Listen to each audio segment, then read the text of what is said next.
Good morning. ଶୁଭ ସକାଳ ପିଲାମାନେ, କେମିତି ଅଛ? ଆଶା କରେ ତମେମାନେ ବହୁତ ଭଲରେ ଥିବ। ପ୍ରତ୍ୟେକ ଦିନ ପାଠ ପଢ଼ୁଥିବ, ବିଦ୍ୟାଳୟକୁ ଯାଉଥିବ ଏବଂ ମୋର ଭିଡ଼ିଓ ଗୁଡ଼ିକ ସବୁଦିନ ଦେଖୁଥିବ। ଯେଉଁମାନେ ପ୍ରଥମ ଥର ପାଇଁ ମୋର ଏହି ଭିଡ଼ିଓଟିକୁ ଦେଖୁଅଛ, ଚ୍ୟାନେଲଟିକୁ ଲାଇକ୍ ଏବଂ ସବସ୍କ୍ରାଇବ୍ କରିଦେବ। ତ ଚାଲ ଆଜିର ଭିଡ଼ିଓଟିକୁ ଆରମ୍ଭ କରିବା।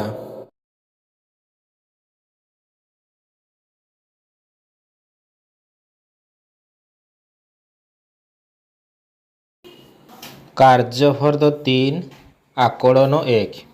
ଆସ 1ରୁ 7 ପର୍ଯ୍ୟନ୍ତ ପ୍ରଶ୍ନର ଉତ୍ତରକୁ ବନ୍ଦନୀ ମଧ୍ୟରୁ ବାଛି ଖାଲି ଘରେ ଲେଖ।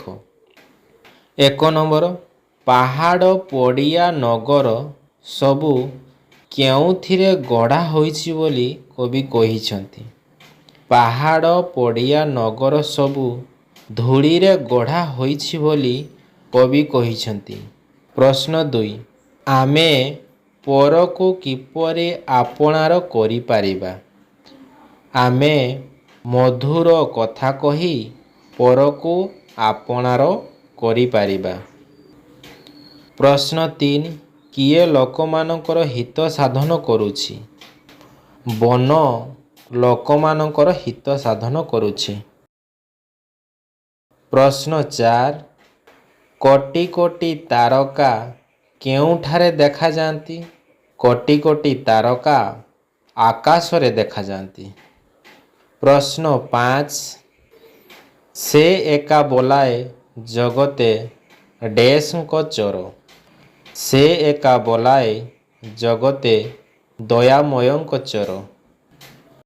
ପ୍ରଶ୍ନ 6, ସମୁଦ୍ର କେଉଁଥିରେ ମିଶି ଗଢ଼ା ହୋଇଥିବା କଥା କୁହାଯାଇଛି?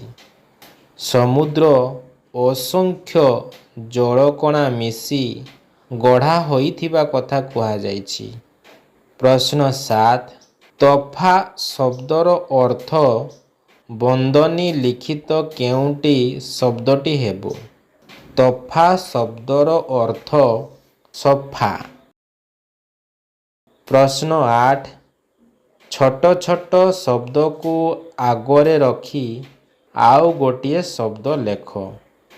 ଛୋଟ ଛୋଟ ପିଲା। ପ୍ରଶ୍ନ 9, ଯେପରି ବନ ଶବ୍ଦଟି ଧନ ଶବ୍ଦ ପରି ଶୁଭୁଛି, ସେହିପରି ନର ଶବ୍ଦ ପରି ଶୁଭୁଥିବା ଶବ୍ଦଟି କ'ଣ ହେବ? ସର, ବର। ପ୍ରଶ୍ନ 10, ଯେପରି ଆଖିର ସମାନ ଅର୍ଥ ବୁଝାଉଥିବା ଶବ୍ଦ ହେଉଛି ଚକ୍ଷୁ, ନେତ୍ର, ସେହିପରି ରାତିର ସମାନ ଅର୍ଥ ବୁଝାଉଥିବା ଦୁଇଟି ଶବ୍ଦ କ'ଣ ହେବ?